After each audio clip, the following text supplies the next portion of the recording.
Welcome back, friends, to another episode of Decide to Heal. I am your host, award-winning master life coach, Alejandra Crisafulli, and I have the beautiful Laura Conley. Did I pronounce it properly? Yeah, Conley. I think Conley. you might have added a syllable, but that's okay. I tend to do that. I make up words all the time, and I'm like, you get what I mean, right?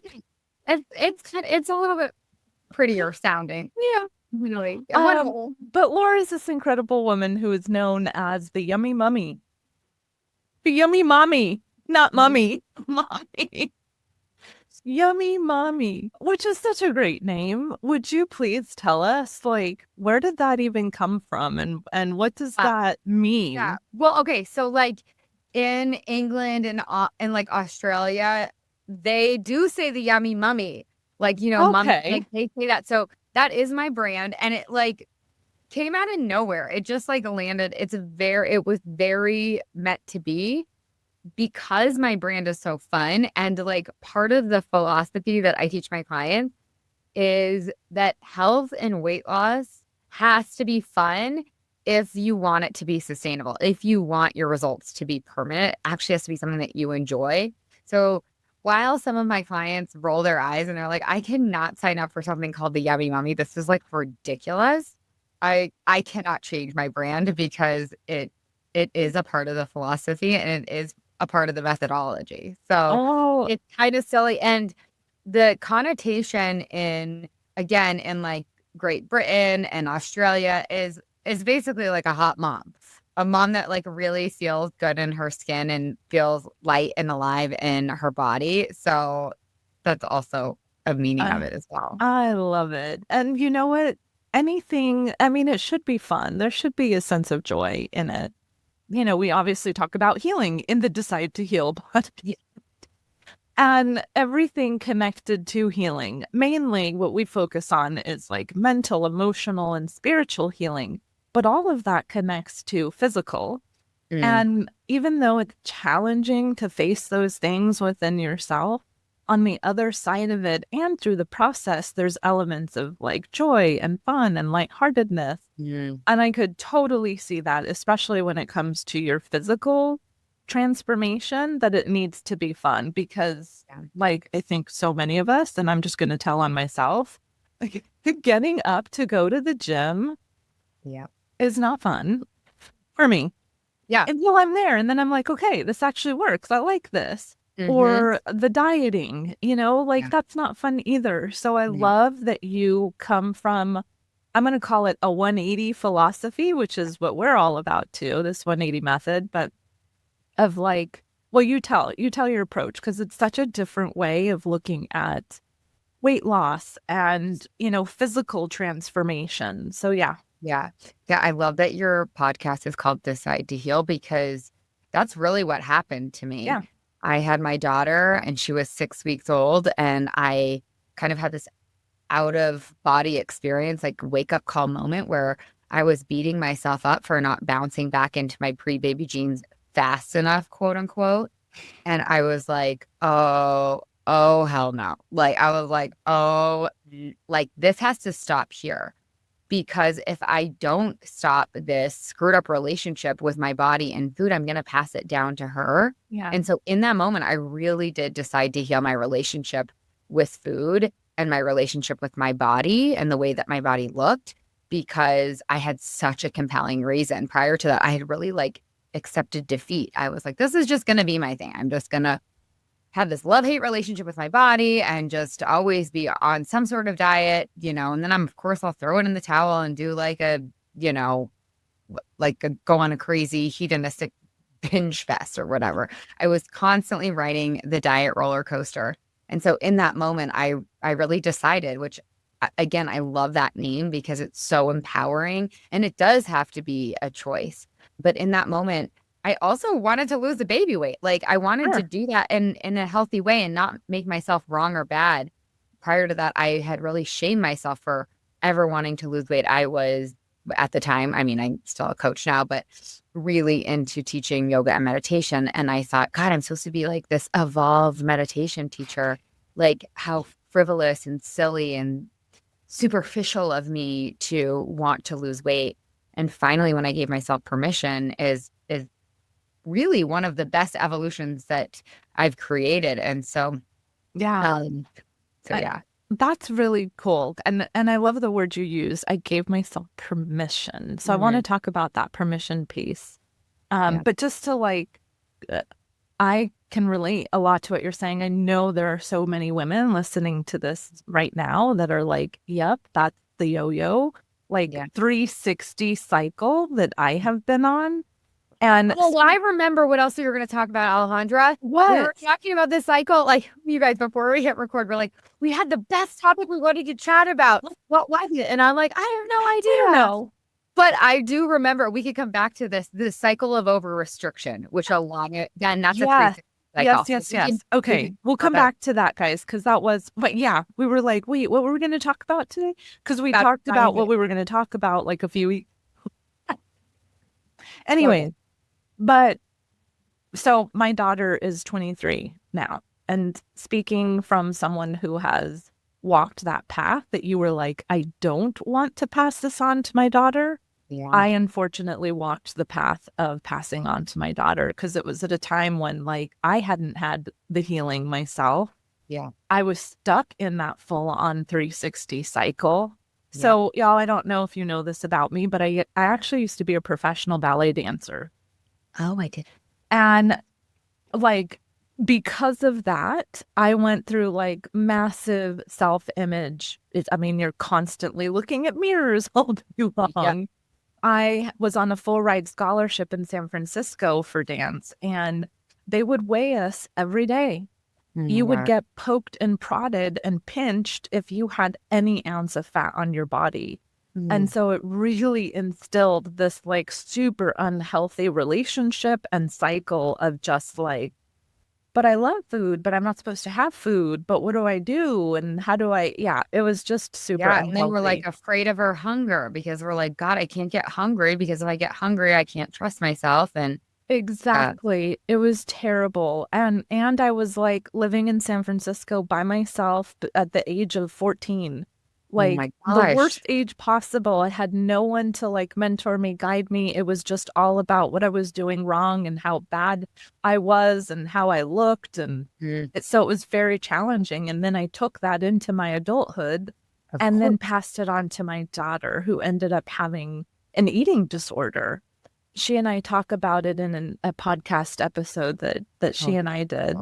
that's so healing. So I love that we're talking about this because I feel like it is such a big conversation right now. And Yeah. we have so much more tools available. And like back in the day, back in the 90s, or before, like we didn't have all the education that we do now. And people No, like it's yourself. impossible. I mean, Yeah. it's like you can't blame, like I just want to like call it out for any of your listeners. Like you can't blame yourself or shame yourself if you feel like, you may have passed on some behaviors or beliefs or whatever to your children. Like it is, we literally Okay. don't have the tools and like we Yeah. still barely have the tools. Like, Yeah. and our culture and the way that we're programmed and socialized is teaching, a really screwed up script of It like totally your is. body equals your worth. And so it's like the air that we breathe, even if you did an amazing, like quote unquote, perfect job at motherhood, like our kids are really, they're breathing this air Mhm. of your Yeah. worth equals this. And Yeah. so that's why I'm like, I have to free a million moms from this because we have to do it on a large scale. And, I really hope that my daughter doesn't inherit this or get the programming, but it's a big ask. It's a big ask. Yeah. And hence why you're on this mission and why I wanted to have you here. So let's talk about a big piece about that, which is this word you use, permission, because that Mm. is like a fundamental component to making a decision. So, Yes. yeah, share with us about permission. Yeah. So I was not allowing myself, I wasn't giving myself permission to want to lose weight because I thought that meant that I was like bad and wrong. And I thought Mm. it meant that I didn't love my body.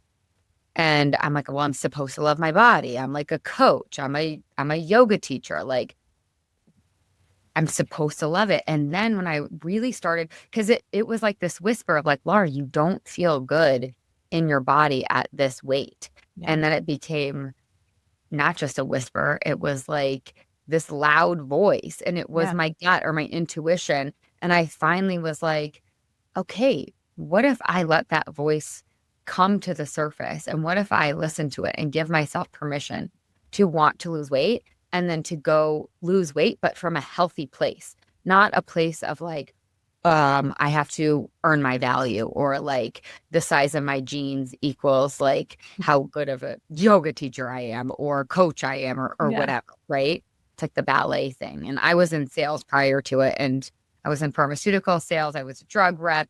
There's a lot of that culture steeped in performance and good enoughness and all of that. So, anyways, when I gave myself permission to actually want to lose the extra fat on my body and then go do it, I leveled up my relationship with myself and learned to love myself so much more deeply.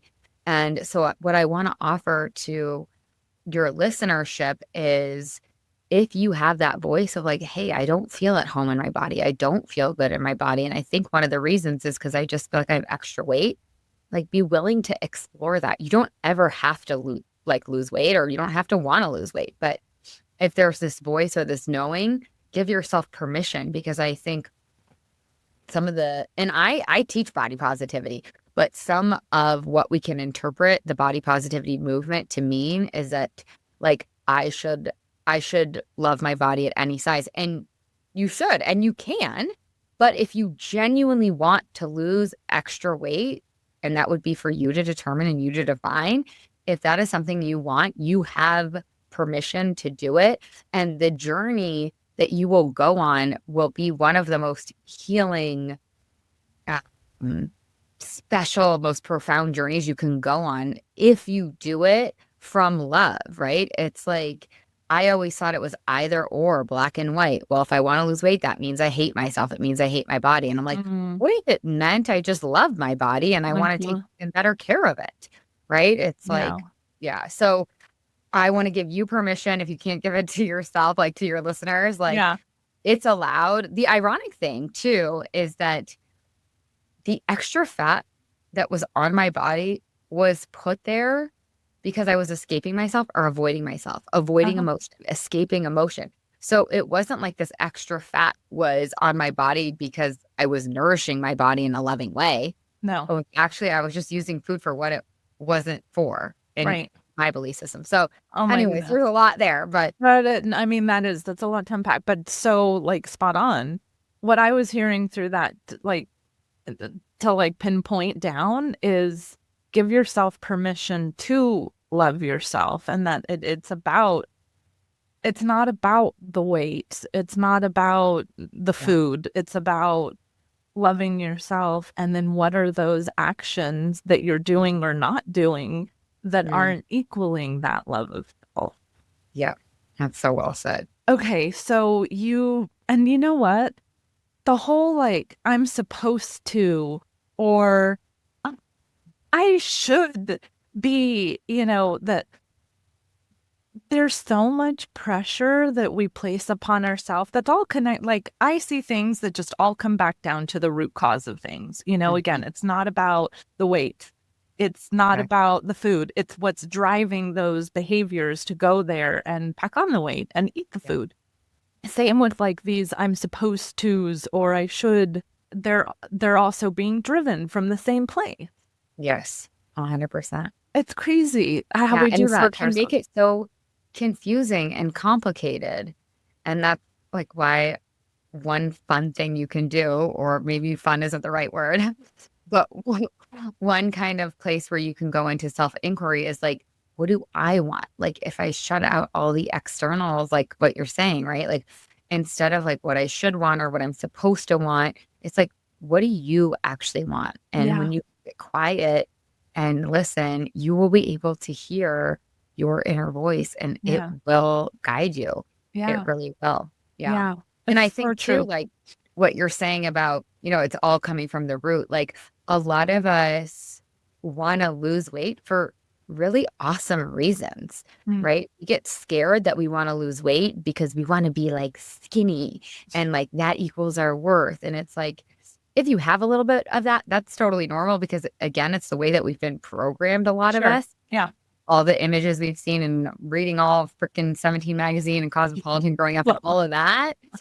But also there could be some really amazing, like I was just talking to a woman yesterday. She's like, I just want to play pickleball in my 80s. Like, I just want my joints to feel good. Like, I want to play with my grandkids on the floor. Like, there's so many amazing reasons that are about longevity and overall health. And so, yeah. so true. I heard someone say the other day, and they're old. They're old. I should, they're yeah, like they're in their 80s or so. They were like, motion is lotion for the body or the bone. It's like that is awesome and so true. But Oh, yeah, it's okay. Let's talk about then the you brought up the emotional eating mm, and yeah. how that connects to all of this. Yeah.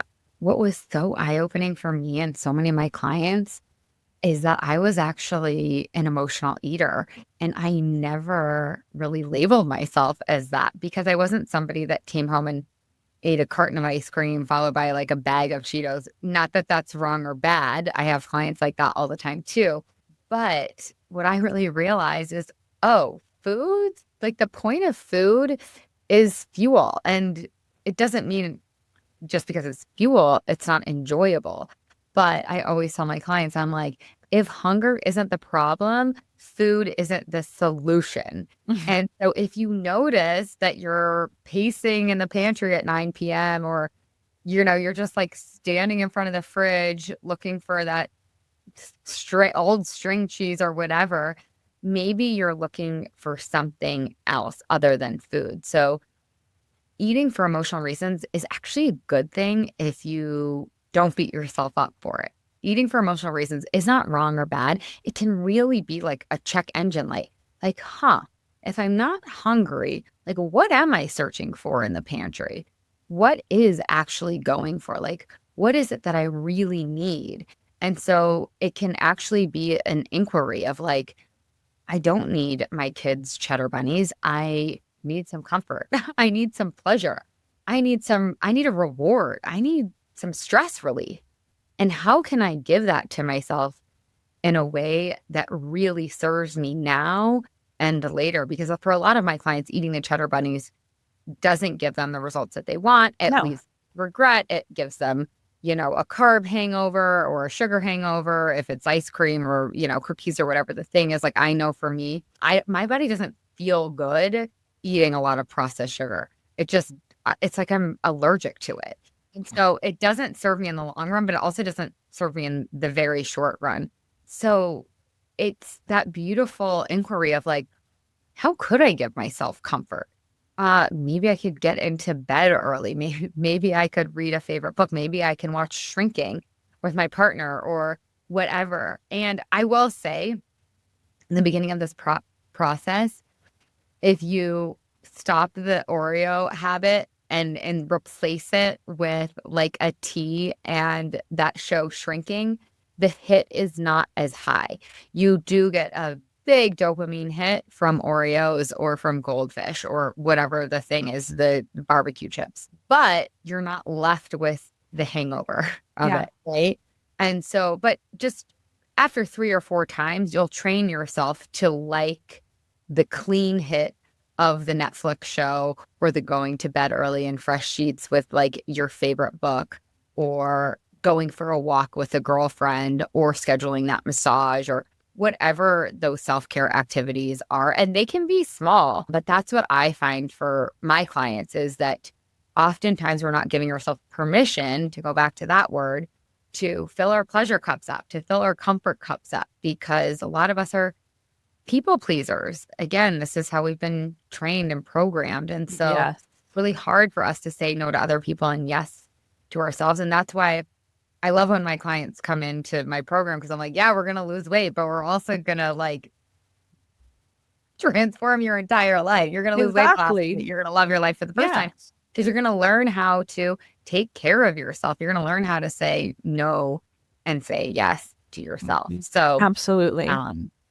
Yeah. And okay, so what you're talking about, like going back to the emotional part of it, and like that food is meant to be like to nourish the body, to fuel the body. That's really the intention of it. We need fuel, we need Yeah. energy, and a big place in which we draw that upon is through food. But food has become this total coping mechanism, adrenaline, addictions for all of us, right? And so what I was hearing, like if you're piecing in that place, like the first step is just awareness in that. Mhm. Like, That's right. okay, what is this really about? Am I genuinely hungry? Is this to fuel my body, or am I trying to compensate for something else? Mhm. And really, food will give you an immediate hit, but Mhm.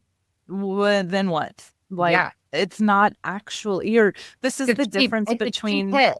yeah, it's the It's difference between dealing and healing. ooh, I love that. It's so Yeah. good.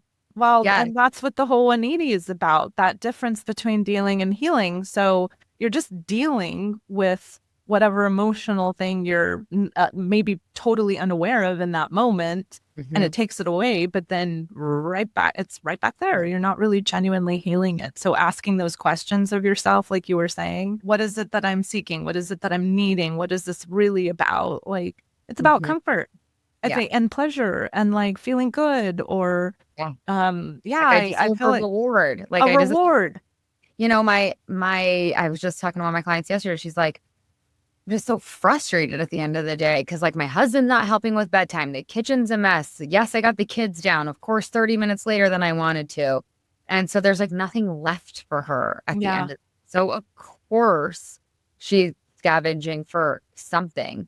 And it's like a false pleasure, Hmm. It's like it leaves you with a net negative. Yeah. And so, Yeah. That in itself is again an endless cycle. Anything you're dealing with leaves that endless cycle. I think I'm relating it back to like some form of addiction. And, back in high school, like drugs were a thing for me back in high school. And it was really like that whole high that you were talking about that then leads to the hangover. I mhm, remember like same like the drug of choice, whatever that was in that moment for me in high school. It was like, ooh, I don't feel good. yeah. I want to feel better. Do Mm, the drug, get the high, feels amazing, but then it's like, oh, I feel worse now than before. And even if you can't relate to that, I think as, women, we can all relate to. I don't drink anymore, but I remember those many nights of like, I'm just going to have a glass of wine. And then that turns into two, mhm. or maybe three, or I'm having such a great time with girlfriends and I'm totally like enjoying and drinking. But then the next day, Yeah. totally shot. Like it's awful. Or my sleep was horrible. And it's like, oh, at what cost? And at what Exactly. point do you stop and just like the cost is not worth, That's it. yeah, at Yeah. all. And it's just a perpetual cycle that you can't get out of Mhm. Yeah, totally. until you decide giving yourself Tell you this right. permission. Yeah. Yeah, exactly. And it's just a beautiful way to learn to take care of yourself. And I'm like so grateful that I decided to want to lose weight and heal my relationship with my body and food because it really was the best journey I've ever gone on in terms of like self-healing and personal development and all of that. So, Well, how come? Like, I mean, I get it, but I'm curious, like, yeah, no, it's such a good question because I had to learn to take care of myself. I couldn't keep escaping myself. mm, I had to learn what is it that you really need, Laura, and how to like get those needs met.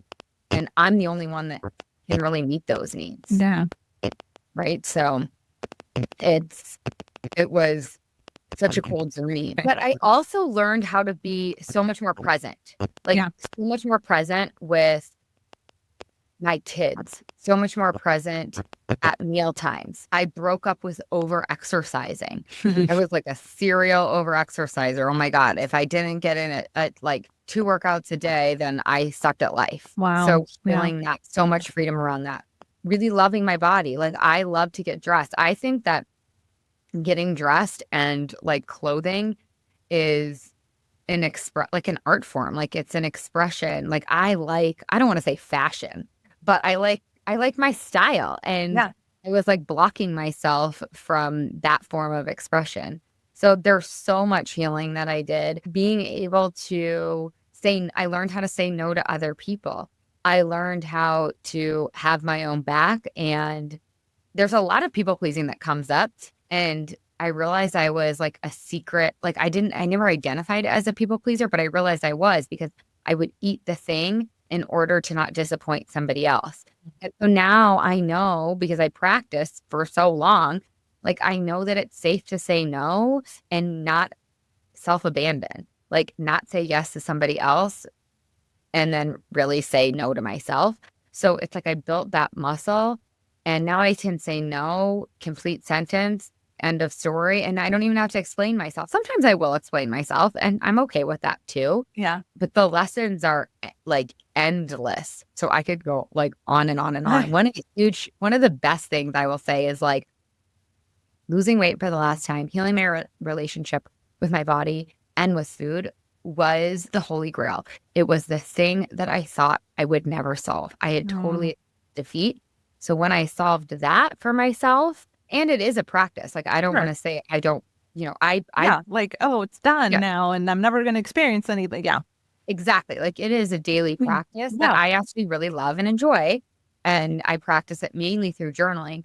But my point with that is I almost had like an oh crap moment when I really realized that like I had healed it. And yes, it's still a practice, but I was like, oh my God, if I can do that, then I can do anything. Yeah. Like I did the one thing I thought I couldn't do. And so if that's true, then I can help a million moms solve this. Like I can build the business of my dreams and the life of my dreams. So it really opened up so much in terms of like possibility.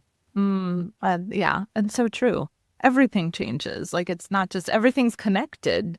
Everything's So, right, when there is that healing of that, then it does open up all the other possibilities. Yeah. And when you were talking about like so much of your work is on the mental component, the emotional component, the spiritual component.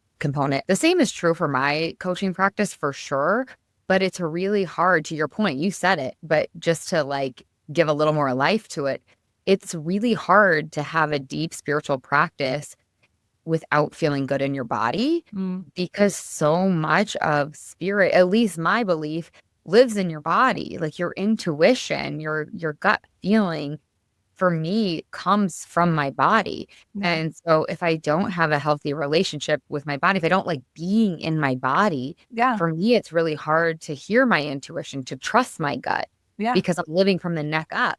So I think you're right. It's totally connected. It is totally connected. Yeah. I mean, it's where God lives within you, you know, and that being, but what I call the being, because we're human being.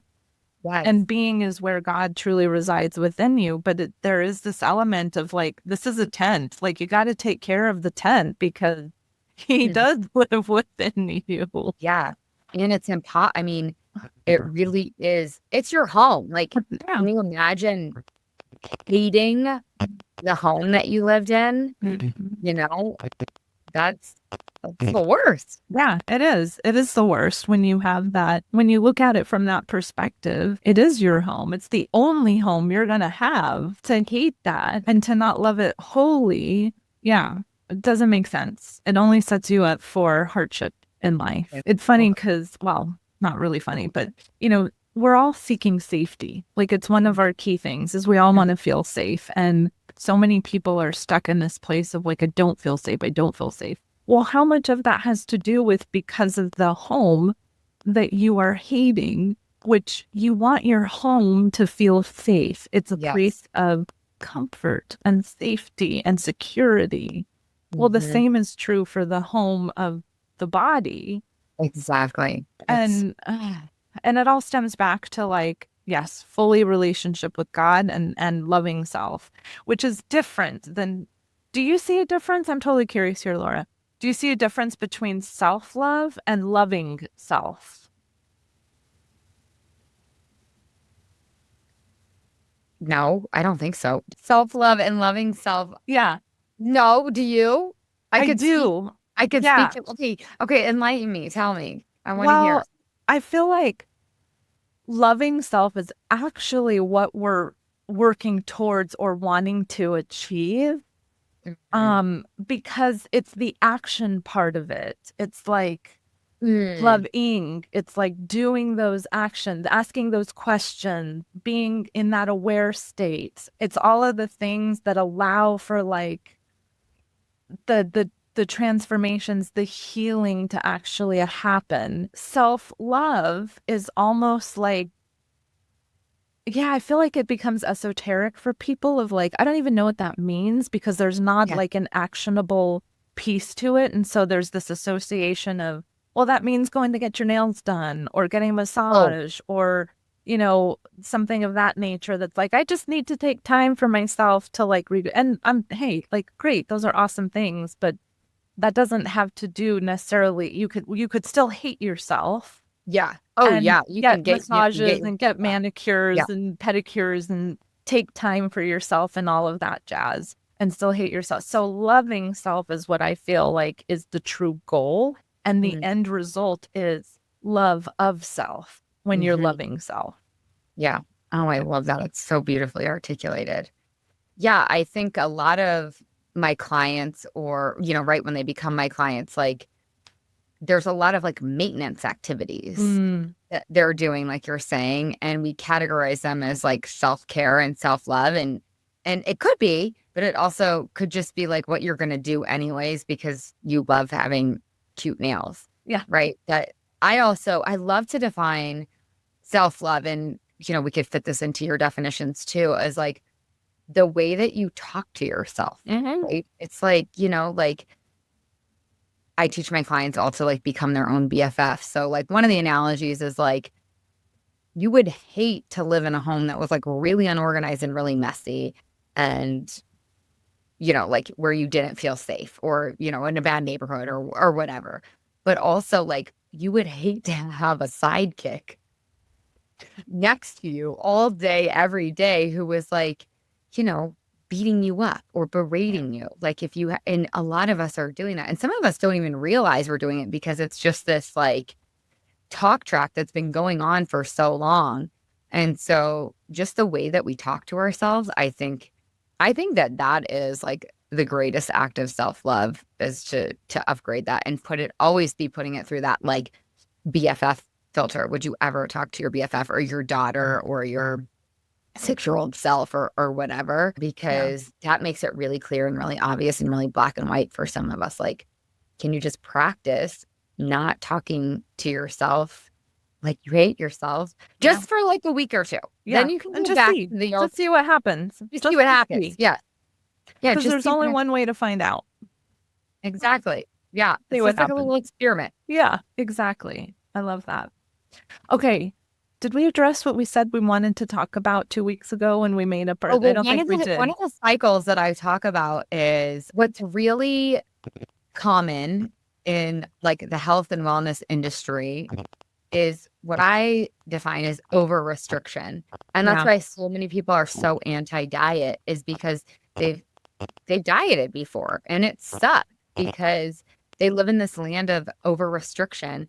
And I teach healthy, happy restriction, which can kind of be controversial because some of the people that have over restricted in their lives have swung over to the other end of under restriction. Mm, So they're eating whatever they want whenever they want.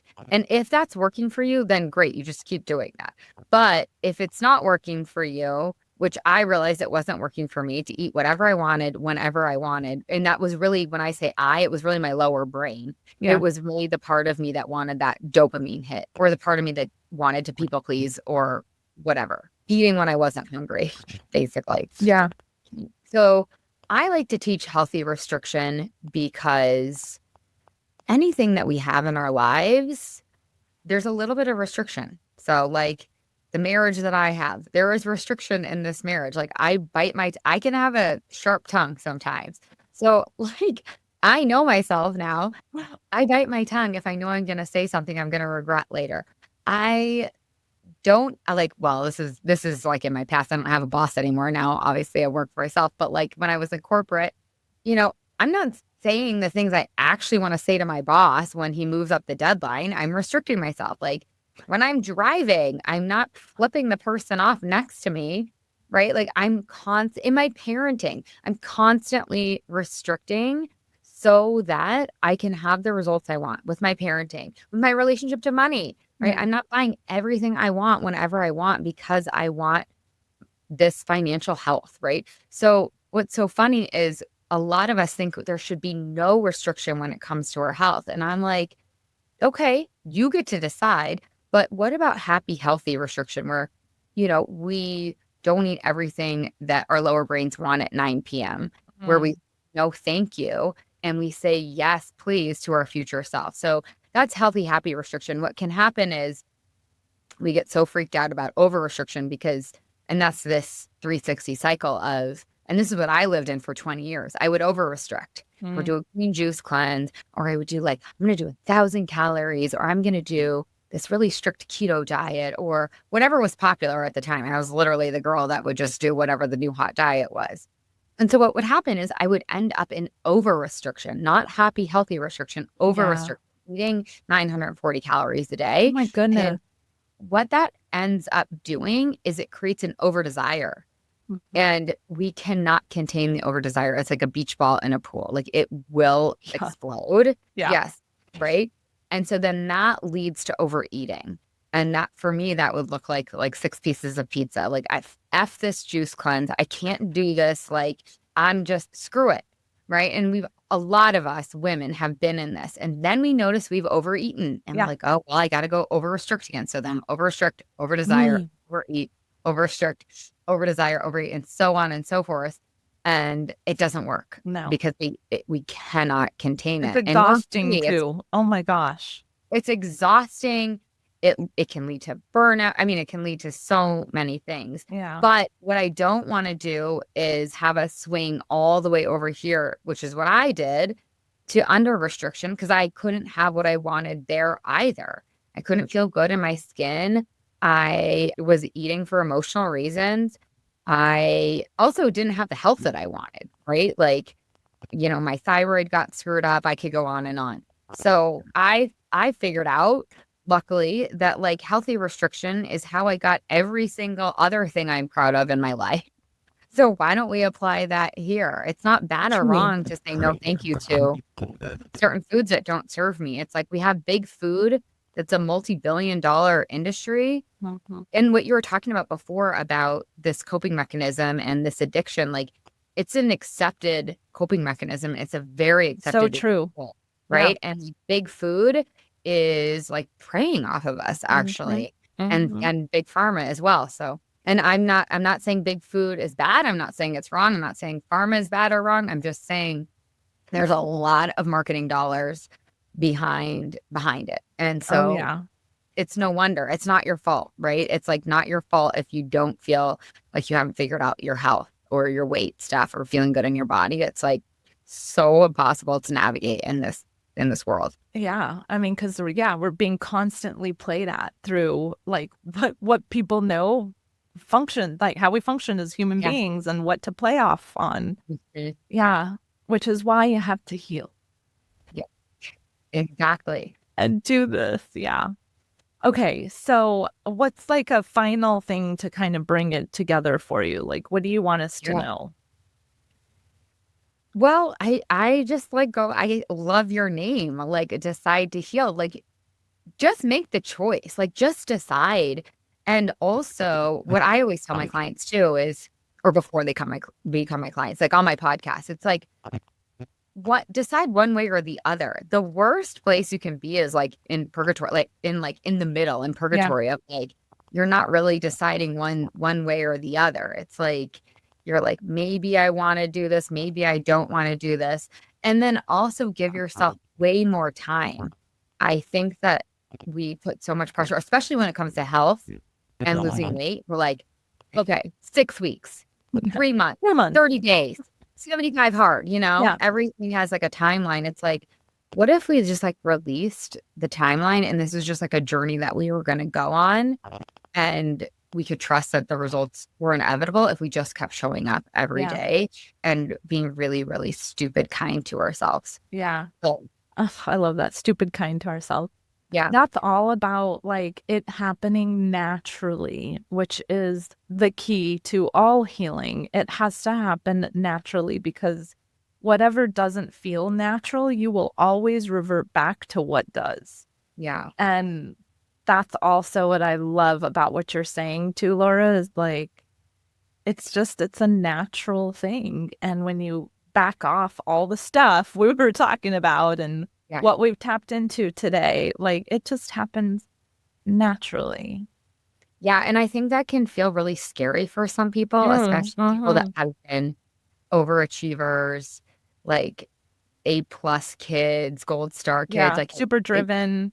yeah, because that's how I am too. And it can feel scary to be like, wait, we're gonna have fun losing weight. Wait, we're gonna do this naturally. Wait, I'm Like, gonna give trust myself me. permission. Yeah. Like it can feel really scary, but you guys have tried it the other way. You've tried Yeah. forcing it. You've tried hustling your way. It doesn't work. So like, let's just give this path a chance. So yeah, one quote that came up that I wanted to share when we were just talking about like the body love that I love to share with my clients. Let's hear it. It's this quote from Naraya Waheed, and she says, "And I said to my body softly, I want to be your friend." It took a long breath and replied, "I've been waiting my whole life for this." Oh, that's beautiful. I love Like our that. bodies are just begging for our Begging. love, Oh, you know? I So love anyway, Okay. Good place to end on this amazing conversation. Thank you, Laura. You were awesome, my friend. thank you so much You for having listeners are all awesome too. We love you. And yeah, me. So good. permission, Mm, healthy restrictions, deciding. yeah, Okay. totally. Thank you, Miss Yummy Thank you. Mummy. Thank you, Alejandra. It was so fun. I could talk to you for hours. I know, likewise. All right. Thanks for tuning in. Can't wait to see you for another episode on Decide to Heal.